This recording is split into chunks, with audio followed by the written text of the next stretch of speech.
Ça doit être question-réponse. Je dois chercher ça. Je n'ai pas le temps, je vais vous donner la citation après. Mais j'ai la citation devant moi ici. Dans le paragraphe 42.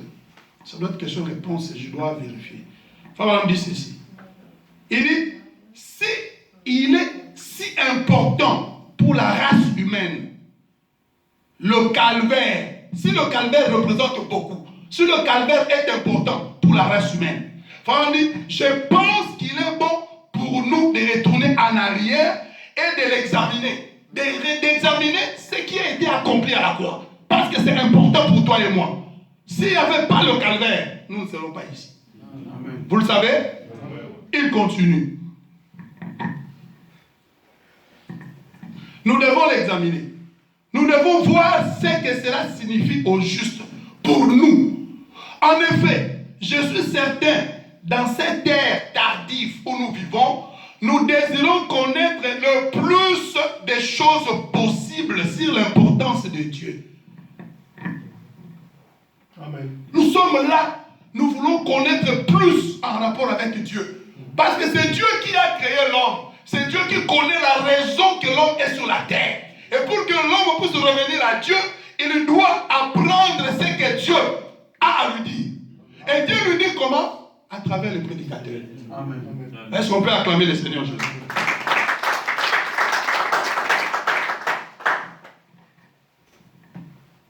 Tout ce que nous pouvons découvrir, c'est-à-dire en venant, nous allons découvrir. Nous sommes ici pour apprendre. Où? Ici à l'église, pour apprendre. Nous sommes ici pour apprendre. Pour voir ce qui est pour nous. Et ce que Dieu a fait pour nous. Et voir ce qu'il a promis de faire pour nous. Ce que Dieu est pour nous. Ce qu'il a fait pour nous. Ce qu'il peut faire de nous. C'est pour cela, Frère Branham me dit que nous venons à l'église pour devenir meilleurs. Pour s'améliorer. Je continue ma citation pour terminer. Ce qu'il a promis de faire pour nous. Et c'est pour ça que nous venons à l'église. Frère Branham a parlé de l'église, oui. Là où 2 ou 3 seront réunis, Dieu sera là pour leur parler. La communion. Frère Branham appelle aussi la conférence. Il dit que nous faisons ça pour examiner des choses, voir ce qui ne va pas et trouver des solutions. Et lorsque nous venons dans cette conférence, Dieu a quelque chose à nous parler en rapport avec notre vie. Amen. Comment nous devons marcher, ce que nous devons faire, ce que nous ne devons pas faire, comment nous devons faire attention avec l'ennemi. C'est pour ça que le prédicateur prêche. Il insiste encore. Il dit, il prêche. C'est pour ça qu'il étudie et qu'il médite l'écriture. C'est que toi, tu as la Bible, moi j'ai la Bible. Toi, tu as le message, moi j'ai le message. Mais comme Dieu a donné un travail aux prédicateurs, il faut me dire que nous sommes les prédicateurs, moi et Neville. Alors nous devons faire notre travail en tant que prédicateurs. Vous n'avez pas écouté ça ici? C'est notre place d'être prédicateur et de pouvoir prêcher la parole. Pourquoi? Parce que nous étudions, nous méditons l'écriture. Il dit le prédicateur, il cherche l'inspiration. En méditant, nous cherchons l'inspiration. Pourquoi? Parce que votre Père vous connaît. Il sait ce qui est dans votre cœur. Il connaît le besoin que tu as. Et il sait que tu viendras ici. Il va donner l'inspiration au prédicateur. Et lorsqu'il viendra parler pour que tu puisses avoir la réponse.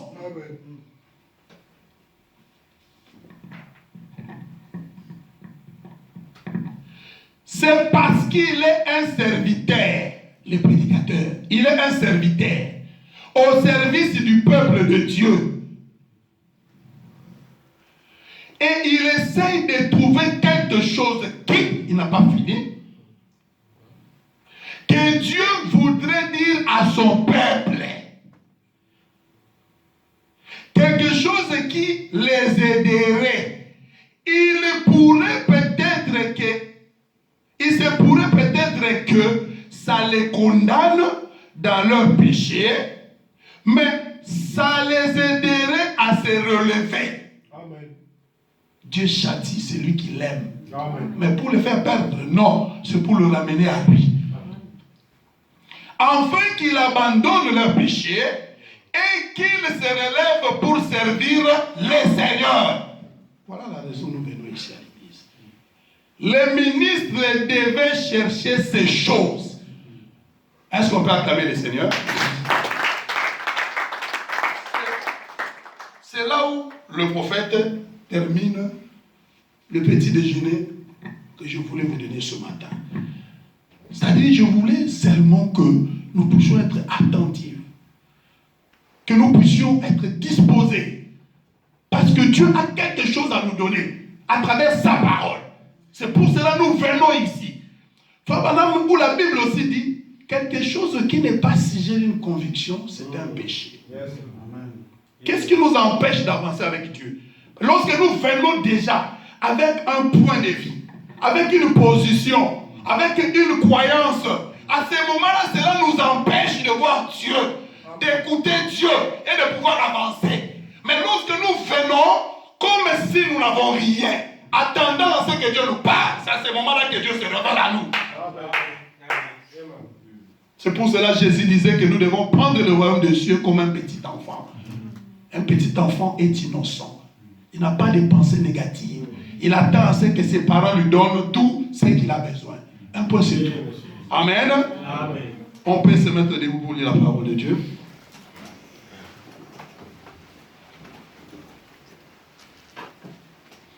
Nous poursuivons notre enseignement sur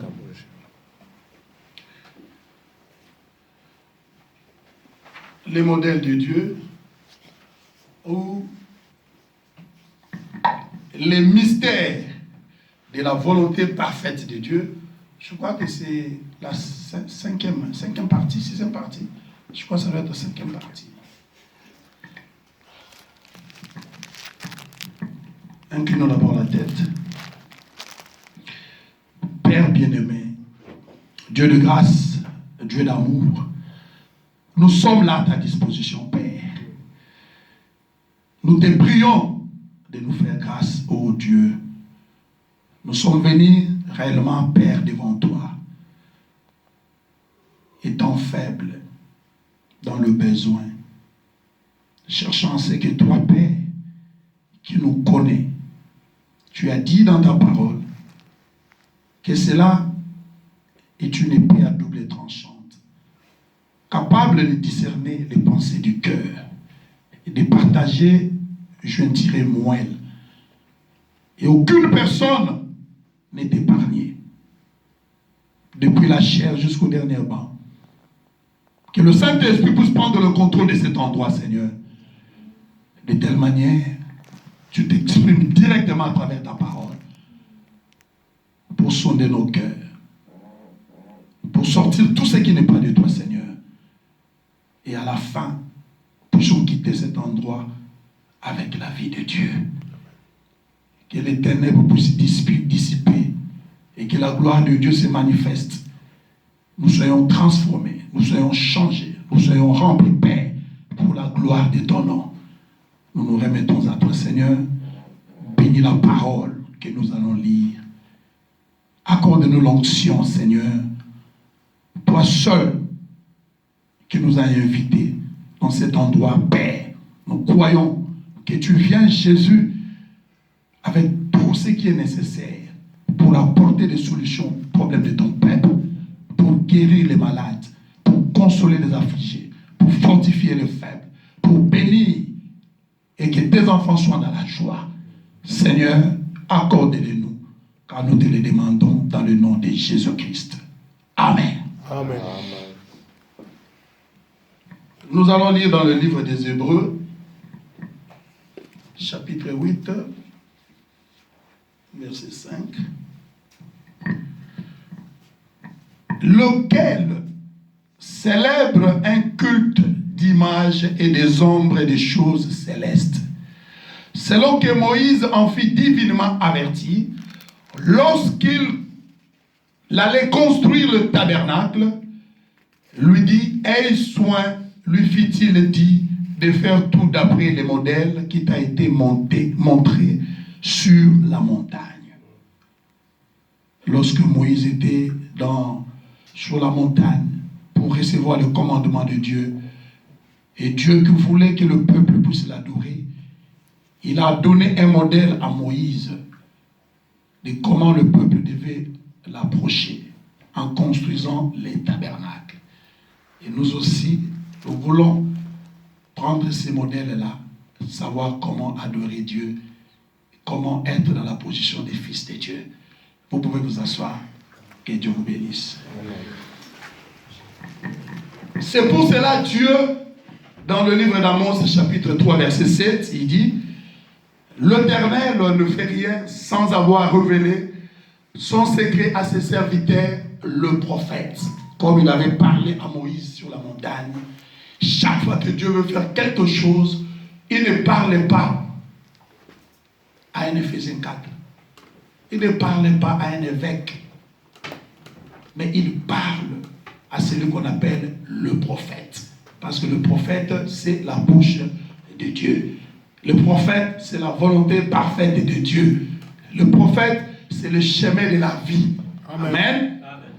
Je prends encore les livres de Matthieu.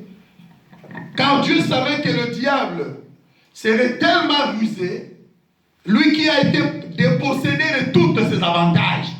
Il est devenu tellement jaloux, il viendrait pour séduire le peuple de Dieu. Et voilà, Dieu a donné l'avertissement. Jésus leur dit dans le livre de Matthieu 24, verset 4, il répondit, le Seigneur, gardez-vous que personne ne vous séduise. Car plusieurs viendront sous mon nom en disant, c'est moi qui suis le Christ. Dans ces temps de la fin, beaucoup seront loin, mais ils ne seront pas des véritables. Et ils séduiront beaucoup de gens. Que l'Éternel ajoute ses bénédictions dans la lecture de sa parole au nom de Jésus. Amen. Lorsque nous parlons de ce thème, notre objectif c'est quoi? C'est montrer aux enfants de Dieu que vous êtes des fils et des filles de Dieu. Oui. Mais vous devez jouir pleinement de vos privilèges. Mais vous pouvez en jouir si vous connaissez votre position. Si vous ne connaissez pas votre position, vous ne pouvez pas en jouir. Vous serez comme n'importe quel être humain sur la terre qui vit, qui ne sait pas ce qu'il est, et il se conduit comme un orphelin, comme un vagabond. Mais alors que Dieu a fait de vous sa fille, son fils, mais vous devez recevoir l'enseignement pour recevoir la connaissance qu'il faut afin de pouvoir vous élever dans votre position de fils et de filles de Dieu. Amen. Parce que si vous ne connaissez pas votre position, votre droit, cette appellation vous sert à quoi? Oh, je suis fils de Dieu. Je suis une fille de Dieu.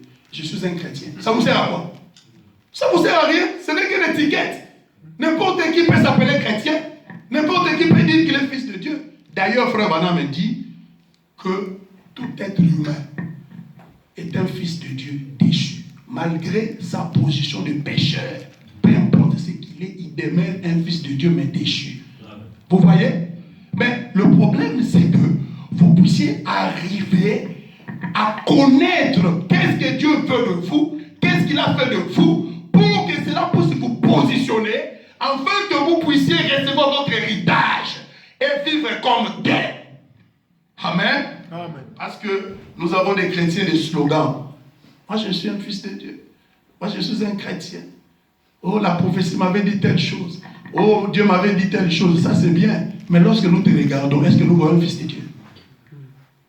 Lorsque Jésus était venu, malgré que les gens étaient jaloux de lui, qu'on ne l'aimait pas, mais lorsqu'ils allaient eux-mêmes dans un côté, il est vraiment différent.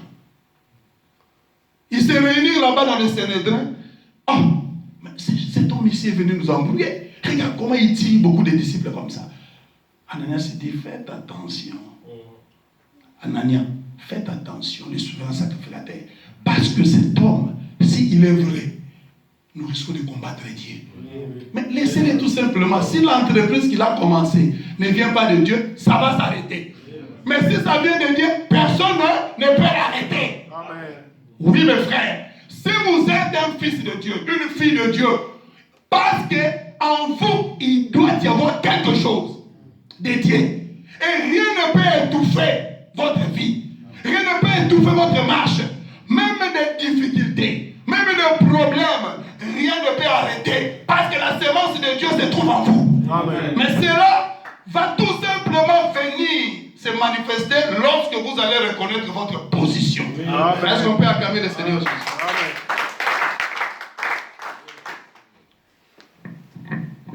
C'est comme ça que je disais, mon objectif, c'est celui-là. En parlant des modèles de Dieu, je veux seulement que chaque enfant de Dieu puisse arriver à comprendre ce que Dieu a fait de lui et ce qu'il est. Et maintenant, pour qu'il puisse se positionner en tant que fils de Dieu. Frère me dit qu'il y a une bataille qui fait rude. Cette bataille a commencé depuis le ciel. Mais laissez-moi vous rappeler quelque chose. Frère me dit que Dieu nous a appelés à l'existence par le moyen de la parole de Dieu. C'est la même parole qui a appelé à l'existence le Seigneur Jésus. C'est la même parole qui vous a appelé à l'existence. Ah, mais cela n'est pas entré. Yes. Alléluia.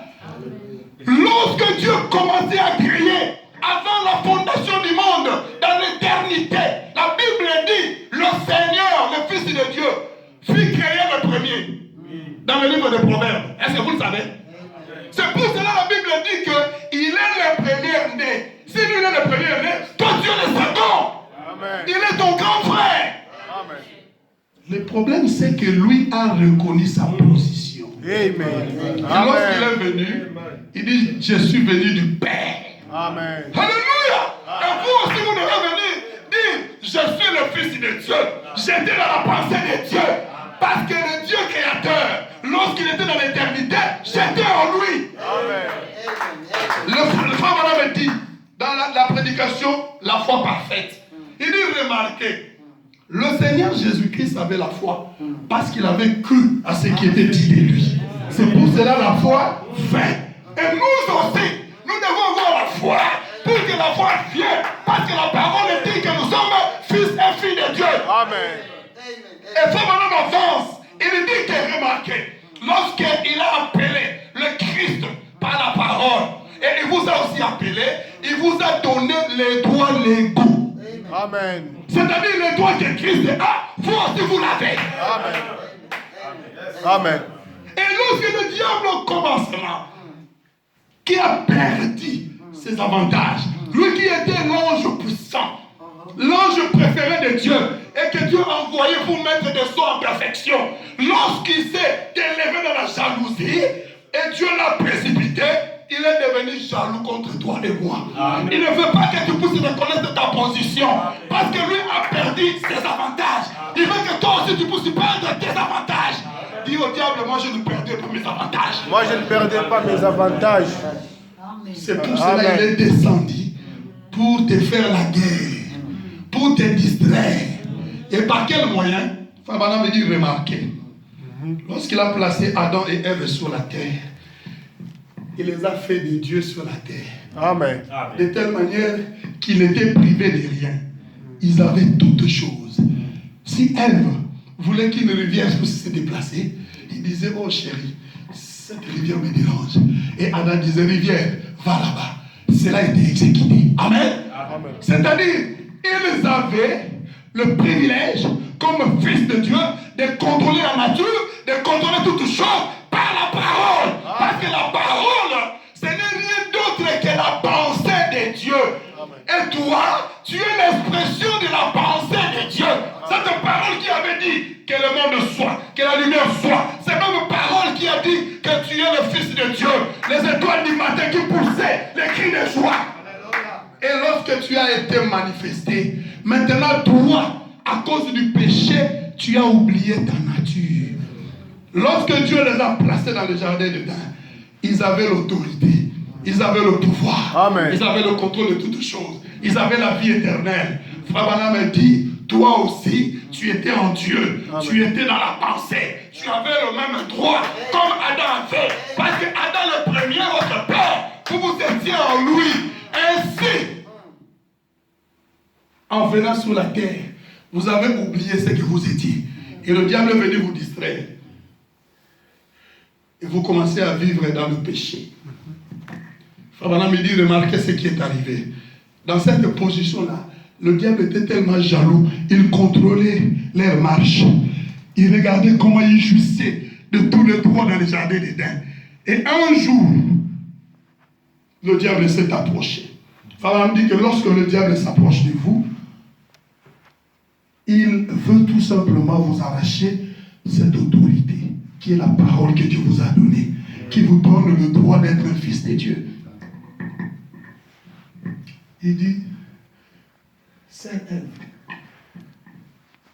sais-tu que Dieu, en vous interdisant de manger le fruit, il a seulement peur pour que vous puissiez devenir des dieux. Est-ce que vous comprenez ça? Il a peur que vous puissiez devenir des dieux. Eh bien non, il n'a pas peur. Il nous a dit seulement que nous puissions manger tous les fruits, mais pas ces fruits-là. Il dit oui, justement, essayez de manger, vous allez voir que vous deviendrez des dieux.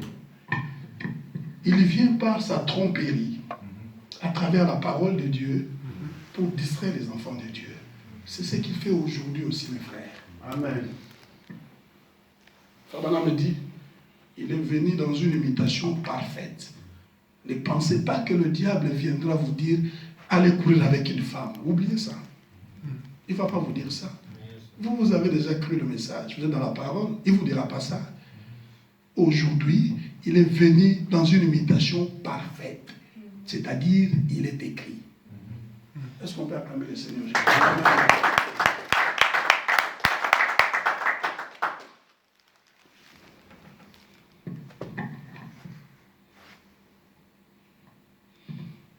Comment ça se passe?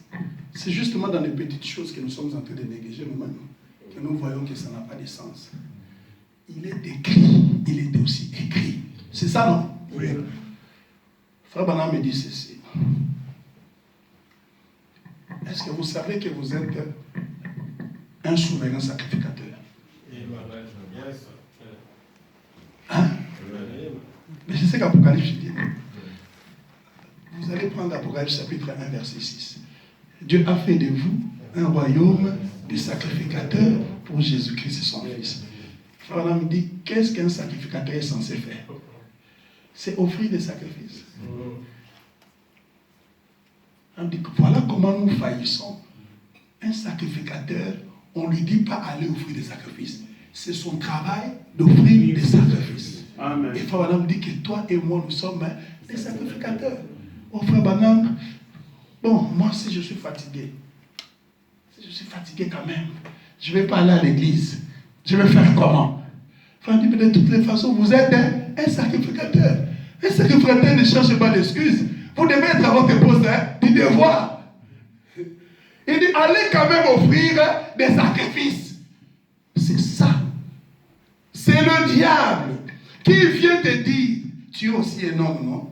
Tu es aussi fatigué. Tous les jours, c'est seulement toi. Laissez aussi les autres. Lorsque Dieu te place dans une position, dans ta place, c'est toi, tu es irremplaçable. Amen. Il ne faut pas dire que non, lui va faire, l'autre là va faire. Non, dis si moi je ne le fais pas, l'œuvre de Dieu n'avancera pas. Amen. Amen. Mais c'est ça. Ouais. Comment toi tu veux te comparer à une autre personne? Lui va prendre ta place. Non. Tu vas lui dire, bon, Seigneur, la bénédiction là, les 1 million là que tu veux me donner, donnez ça à Trésor. Pour le moment, je suis fatigué. Qui va dire ça? Il y a quelqu'un ici, montrez-moi le doigt. Hein? Seigneur, tu avais dit que le dimanche là, j'aurais 1 million. Aujourd'hui, je suis fatigué. J'étais en train de m'occuper d'autres choses. J'étais dans une fête et je n'ai pas dormi. Alors, je reste à la maison. Comme aujourd'hui, Trésor va offrir des sacrifices, donne-lui 1 million de dollars. Qui peut faire ça? Vous voyez? Vous voyez comment le diable vient pour nous distraire, afin que nous puissions manquer dans notre poste du devoir. C'est aussi simple ça, vous voyez, c'est simple, non? Mais nous manquons. Parce que Frère Branham me dit que chaque fois que nous avons rendez-vous avec Dieu, il vient là. Il est là, il nous attend. Amen. Vous connaissez l'histoire de cette personne-là qui avait invité Jésus-Christ, non? Vous connaissez ça, non? Il y a des gens qui ne connaissent pas ça. Lui, c'est Frère Branham qui en parle. Il a invité le Seigneur, il dit, oh Seigneur, tu sais que tu m'aimes beaucoup. Alors moi, à 0 heure, je vais arranger la table. Je vais t'attendre que tu viennes là, nous allons manger. Frère Branham dit que lorsqu'on l'appelle, il fait quoi? Il vient, même pour se moquer de lui. Il vient toujours. Et lorsqu'il vient comme ça, il vient complet. Alléluia! Amen. Il vient complet, mes frères. Alléluia! Amen. Frère Branham me dit que Simon le lépreux a manqué d'avoir l'essentiel. Parce qu'il a invité tout le monde, il a invité aussi les seigneurs. Mais il a oublié que ce qui lui manquait, le Seigneur avait amené ça pour lui donner des solutions. Amen. Amen. Mais comme il n'était pas disposé, il a manqué cela. La femme a eu ça. Les multiples péchés, la femme a trouvé pardon. Lui aussi pouvait être pardonné ce jour-là et entrer au ciel. Et il a manqué. Est-ce que vous comprenez? Amen. Le Messie a rangé la table. Il regarde l'heure. Il s'habille bien, il met le parfum, il s'assoit. Il attend les seigneurs. Arrivé à 0 heure juste, on sonne à la porte. Le Messie vient ouvre. Il voit un fou, un clochard. Et toi, à cette heure, tu viens déranger les gens. Sors! Tu viens où? Le clochard est venu à 0 heure. C'est pour cela que je vous parle toujours de votre attitude. Votre attitude vous donnera ce que vous avez besoin. Amen. Tout dépend de vous. Je vous ai rappelé la fois passée. Il n'y aura rien de l'extérieur qui vous bénira ou qui vous maudira. Tout ce qui vous bénira et qui vous maudira vient de vous. Parce que vous êtes l'expression de la parole. Amen. Si vous êtes l'expression de la parole, la divinité est en vous. Amen. Et cette divinité-là produit la mort, ça produit aussi la vie. Amen. Le message chassé le clochard. Il est parti. Lui, il est resté. Il attend. 0 heure 1 minute. 0 heure 2, 5, 10, 20. Il commence à somnoler. Il dort. Et pendant son sommeil, il voit un songe. Il voit que le Seigneur est venu les visiter. Il commence à trouver des excuses. Il dit, mais Seigneur, tu m'as déçu. Comment est-ce que moi je t'attendais, tu n'es pas venu? Le Seigneur dit, si j'étais là. Il dit, non! Parce qu'il aurait juste. Je n'avais vu personne. Il dit, tu es sûr? Rappelle-toi. Quelqu'un n'avait pas toqué à ta porte à 0 heure. Il dit, mais c'est seulement un clochard. Il dit, oui. J'étais un clochard quand j'étais venu te voir. Amen. Amen. Amen. Dieu se cache et se révèle. Amen. Dieu ne vient pas toujours de manière à attirer l'attention des gens. Amen. Et pourquoi beaucoup de gens manquent de le voir? Si vous voulez voir Dieu, plongez votre regard dans la parole. Amen. Attentif dans la parole. Et vous verrez comment Dieu va se présenter à vous. Amen. Parce que dans ces temps, nous vivons le mystère de l'émorphe. Amen. Dieu change toujours de forme. Il ne vient pas de la manière qui va frapper ton attention. Non, il ne vient pas comme ça. Mais lorsque tu es humble, sincère, abandonné à Dieu, il se révélera à toi. Amen. Je vais continuer dans ma citation. Je disais, l'Apocalypse chapitre 1 dit que nous sommes des sacrificateurs, que nous devons offrir des sacrifices à Dieu. Mais nous faillissons plusieurs fois parce que nous donnons beaucoup de justifications. Nous ne sommes pas responsables à notre poste de devoir, accomplir exactement ce que Dieu nous a appelés à faire. Et cela nous fait manquer beaucoup de choses. Quand on me dit, vous voyez, vous dites, j'irai à l'église si j'ai envie. Ça, c'est dans la prédication question-réponse du 28 juin 56. J'irai à l'église si j'ai envie. Frère dit, vous êtes un souverain sacrifice. Paragraphe 90. Vous dites, eh bien, j'irai à l'église et je louerai le Seigneur si j'ai envie. Mais bon, Un sacrificateur est censé présenter un sacrifice. Obligation. Il est censé. On ne vous demande pas que est-ce que vous êtes aujourd'hui disponible. Vous êtes sacrificateur. C'est votre poste de devoir. On dit, et vous, l'assemblée. Il parle de l'assemblée. Et vous, l'assemblée. Vous êtes des souverains sacrificateurs de Dieu. Amen. Oh, que Dieu nous aide. Amen. Frère Eliou, sorry. Nous allons trouver une solution.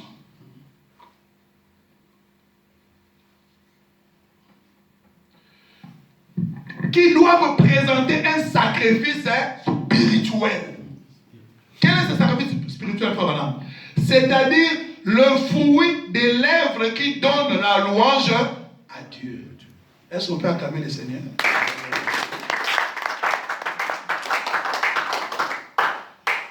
Il dit, vous allez quelque part et vous dites, eh bien, si j'en avais envie, j'irai témoigner à quelqu'un. Ne pensez pas que vous devez faire le travail de Dieu par envie. L'apôtre Paul dit, je suis dans les chaînes, je suis dans tout cela, mais je suis un esclave, un prisonnier. C'est-à-dire, je ne peux pas faire ce que j'ai envie. Je dois faire ce que la parole me dit de faire. Amen. Oh. Vous êtes d'accord? Amen. Je dois faire ce que la parole de Dieu me dit de faire.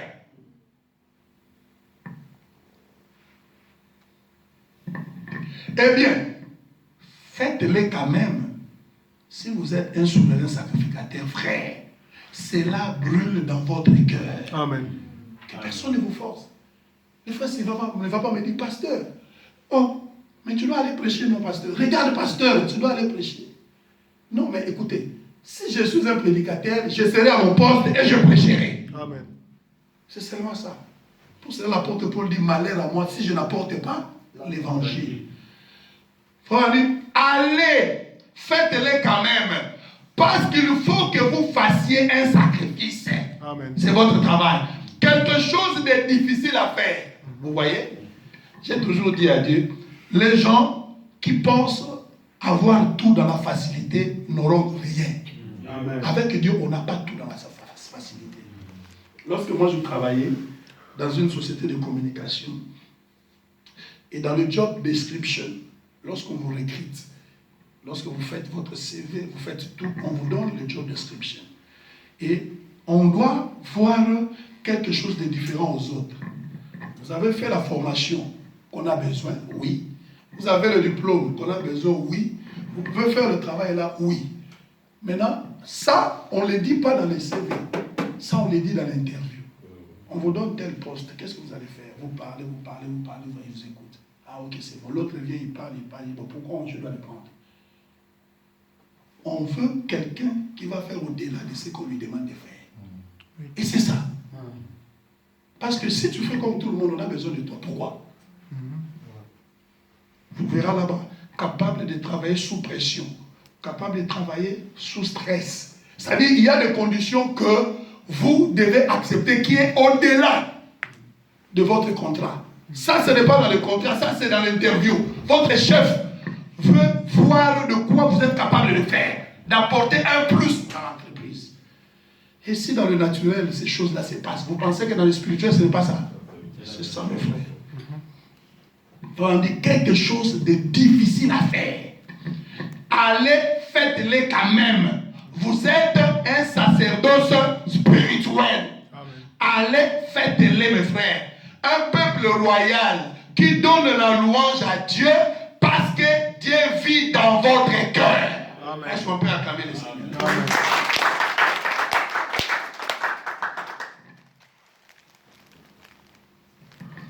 Lorsqu'un fils de Dieu ou une fille de Dieu arrive à réaliser, à comprendre ce qu'il est, le prophète dit, cela met le diable en colère. Vous voyez? Le diable a peur que toi, ma soeur, toi, mon frère, tu reconnaisses ta position. En ce moment-là, le diable tremble lorsque tu passes. Il est encore parti là-bas. Oh, je vais faire quoi? Il est encore parti voir ses frères là. Oh là là. Parce que partout où vous passez, vous apportez la paix. Vous apportez la bénédiction. Vous apportez la grâce. Vous devenez les dispensateurs de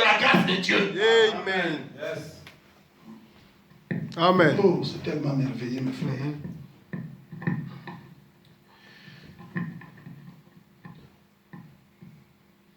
Est-ce que cela bénit votre cœur? Amen. Amen. Je vais avancer un peu.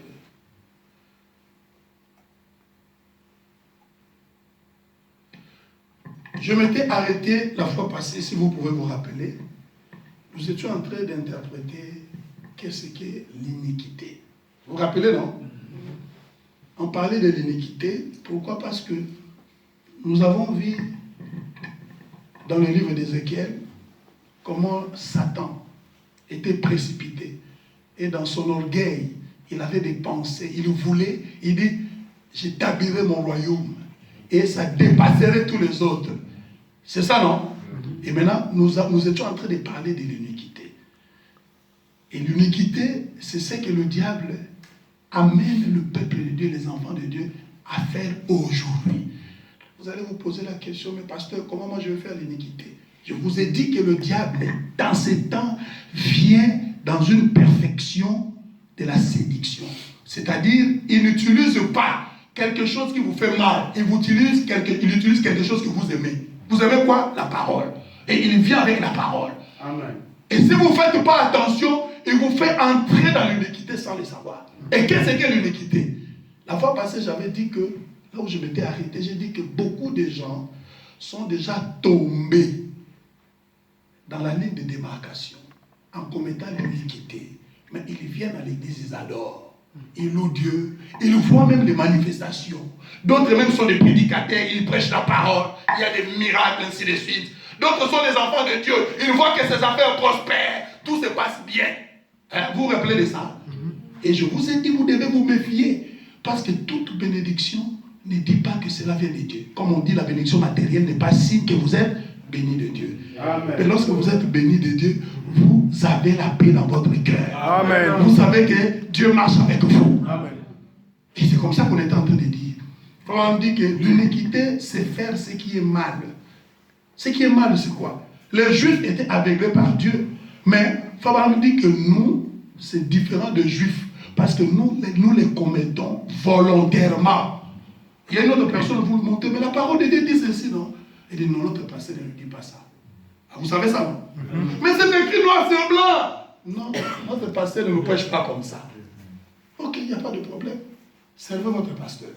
Mais nous, nous servons Jésus-Christ. Mais votre pasteur ne dit pas qu'il ne sert pas Jésus. Hein. Il dit aussi, c'est Jésus. Mais vous devez veiller sur la parole de Dieu. C'est pourquoi nous parlons du modèle de Dieu. C'est-à-dire, Dieu a placé un modèle. Que moi, le pasteur, que vous, les brebis, que les chanteurs, les musiciens, que les évêques, que tous, nous puissions suivre le modèle que Dieu a placé. Amen. C'est pour cela qu'il a amené Moïse sur la montagne. Il dit, faites attention, Moïse. Je veux que mon peuple m'adore. Mais regardez comment tu dois construire les tabernacles. Comment? Ces tabernacles doivent avoir 3 compartiments. C'est ça, non? Ouais. Les parvis extérieurs, le lieu saint et le lieu saint des saints. Cela lui a été donné par la révélation sur la montagne. Amen. Parce que Dieu savait que beaucoup de gens viendraient aussi avec leur tabernacle. Et la différence du tabernacle de Moïse, il y avait le lieu saint des saints. Il y avait quoi? La colonne de feu là-bas. Amen. Alléluia. Amen. Il dit dans la prédication, les 6 buts de la visitation de Daniel, paragraphe 86. Et j'ai lu.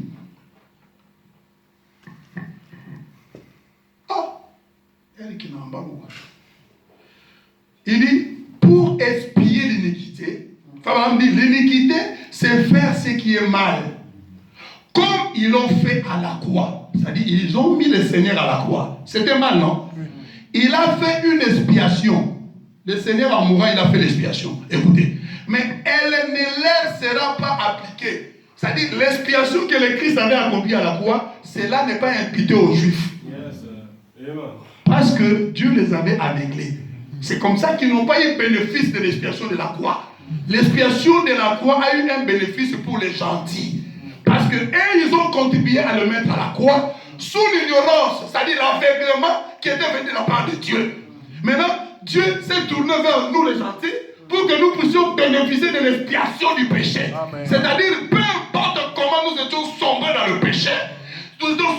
le mal, lorsque nous reconnaissons l'œuvre de la croix, nous sommes pardonnés. Amen. Mais remarquez, maintenant si cette œuvre qui était destinée à nous, après que nous l'avons acceptée, si nous négligeons cela, nous commettons l'iniquité. Écoutez, Frère Branham. Il dit, cela ne leur sera pas appliqué. Pourquoi? Parce qu'ils étaient aveuglés et qu'ils ne pouvaient pas le voir. Et pourquoi étaient-ils aveuglés? Frère Branham pose la question. Il dit, vous dites, eh bien, peut-être aujourd'hui, il n'a pas fini, c'est parce que je suis aveugle. Je ne crois pas aujourd'hui parce que je suis aveugle. Ça, c'est la question, Frère Branham dit. Frère Branham dit, vous êtes volontairement aveugle. La Bible dit dans le livre de Matthieu 24, la bonne nouvelle de l'évangile serait prêchée dans toutes les extrémités de la terre, puis viendra la fin. Pourquoi? Pour que personne ne puisse dire que je n'ai pas écouté. Voilà. C'est pour cela qu'il dit que lorsque nous rejetons cela, nous commettons l'iniquité. Parce que l'évangile est arrivé jusqu'à nous. Mais qu'est-ce que nous en faisons? C'est ça le problème. Qu'est-ce que nous en faisons lorsque nous connaissons la vérité et que nous ne le faisons pas? Lorsque nous connaissons la vérité et que nous la rejetons. Est-ce que vous êtes là? Je vais lire, Frère Branham. Je vais lire, Frère Branham.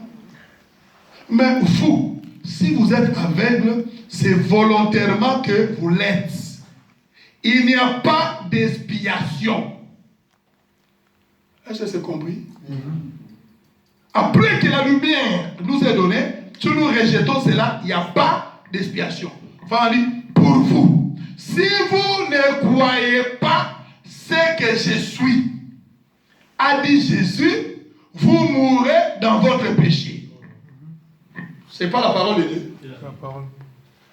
Voyez, il était venu pour ça. Aujourd'hui, tout le monde dit que je crois en Jésus, Jésus est mon Seigneur, ainsi de suite. Mais lorsqu'on lui dit, ma frère, regarde ce que la Bible dit. Une fille de Dieu doit se comporter comme ça. Une fille de Dieu ne doit pas couper les cheveux. C'est la parole, non? Oui. Mais lorsque nous coupons les cheveux, après que nous avons entendu que la parole interdit ça, c'est ça le problème.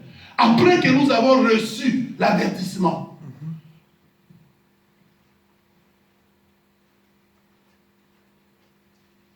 c'est dur, hein? C'est la parole de Dieu. Amen. Frère Branham me dit, si vous ne croyez pas, vous mourrez dans votre péché. Et Hébreux 13:8 dit, Jésus-Christ est le même hier, aujourd'hui et éternellement. Une fois qu'ils ont reçu la connaissance de la vérité, ils ont refusé. Prenons le cas des Juifs, non, de l'Ancien Testament. Ils ont rejeté la vérité de la parole de Dieu. La Bible dit que pour eux, il ne reste plus de pardon pour le péché. Hébreux chapitre 6, verset 4. Je prends Frère Branham d'abord. Comment l'ange est venu à moi et sa commission.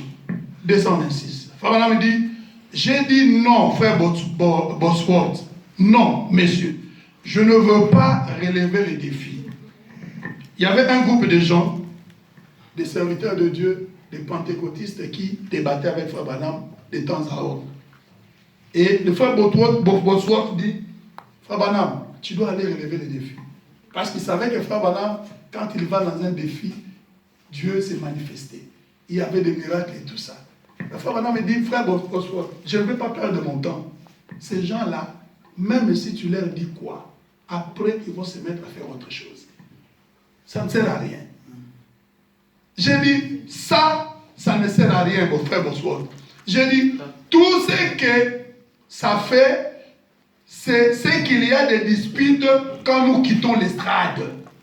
J'ai dit, je suis en pleine série de réunions en ce moment. Et je ne veux pas gâcher les choses comme ça. J'ai dit, il faut même m'adresser à frère Bosworth. J'ai dit, laissez-le donc faire. J'ai dit, C'est tout. Il ne fait que jacasser. J'ai dit, de ces gens-là, on en a déjà vu. Ça ne sert à rien de leur parler. J'ai dit, ils repartent aussitôt et ils restent sur leur position. C'est comme ça l'apôtre Paul dit, repousse des discussions folles. Et cela n'amène à rien. Cela fait seulement régresser ceux qui en craignent. J'ai dit, une fois qu'ils ont reçu la connaissance de la vérité, s'ils refusent de l'accepter, alors la Bible dit qu'ils ont franchi la ligne de séparation. Vous voyez? Et qui ne leur sera jamais pardonné, ni dans ce monde, ni dans le monde à venir. Frère Branham dit, ils appellent cela du diable. Et ils ne peuvent pas s'en empêcher. Parce qu'ils sont candidats de l'enfer, ils ne vont pas s'empêcher de dire n'importe quoi face à la vérité. Ils sont possédés d'un esprit religieux. Ce n'était pas des païens. Un trésor. C'était des gens religieux qui connaissaient la parole, qui sont fondamentalistes. Mais néanmoins, chaque fois que Frère Branham m'a présenté cela, Papa Ogi, il trouvait toujours des excuses. Moi, j'aime pas ces jeux-là.